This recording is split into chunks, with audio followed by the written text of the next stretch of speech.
The Duchess of Cambridge has been taken to hospital in the early stages of labor, Kensington Palace has said. She travelled by car from the palace to St Mary's in Paddington, West London, with her husband the Duke of Cambridge. The couple do not know the sex of their first child, who will be third in line to the throne. Things are progressing as normal, said a spokesman. The next official announcement is likely to be that of the birth. The world's press have been camped outside St Mary's for days in anticipation of the birth. The due date had never been officially announced but had widely been expected to be mid-July. Royal vehicles were seen at a back entrance to the hospital at about 6 o'clock BST, with the announcement coming from Kensington Palace an hour and a half later. The couple, both 31, travelled to the hospital without a police escort, their spokesman said. The Duchess is being tended by a top medical team led by the Queen's former gynecologist Marcus Secchel, who delivered the Countess of Wessex's 2 children. Assisting him is Alan Farthing, the former fiancé of murdered TV presenter Jill Dando and the Queen's current gynecologist. She will give birth in the hospital's private Lindo wing, where Prince William and his younger brother Prince Harry were born. There is a strong police presence around the hospital and 2 police officers are guarding the entrance to the private wing.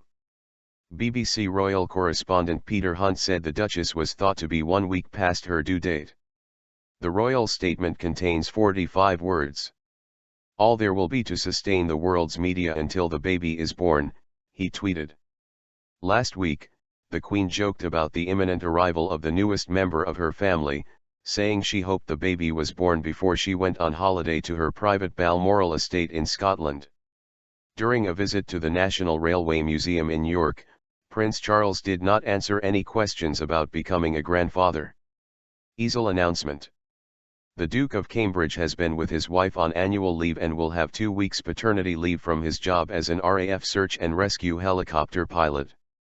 It is believed the next time the couple will be seen in public is when they appear on the steps of the hospital with their baby. The way the birth will be announced is steeped in tradition.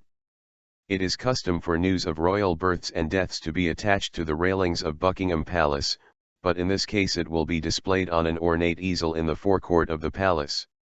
The Queen, senior members of the royal family, and the Duchess's family, if they are not at the hospital, will be told about the birth first. Then a royal aide will take a bulletin, signed by key medical staff, from the hospital to the palace under police escort. After the note is displayed, an announcement will be posted on Twitter and Facebook, and the media will be informed.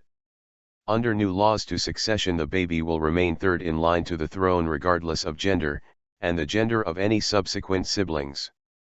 Prime Minister David Cameron spoke about the excitement surrounding the imminent arrival, and also about the recent changes to the rules of succession.